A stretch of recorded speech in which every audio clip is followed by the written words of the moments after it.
Have you heard of the DNA repair mechanism? Nobel Prize in Chemistry 2015. It's a great mechanism.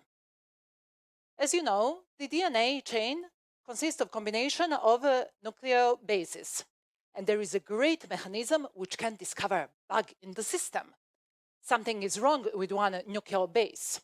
It gets isolated, and then genetic scissors comes in place and cuts the bug from the system. A new one is replaced, the chain is reconnected, and then the DNA is repaired.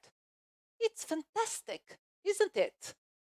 Does it remind you on something, what we are doing with our software systems, especially when we have a very good automatic test coverage, auto-bug detection? Yes, I know. We haven't reached the auto-bug repair phase, but I believe we are getting there soon. I think the natural world is so inspiring, and that's why we are going to borrow Darwin's eyes and take a look at software development through Darwin's eyes.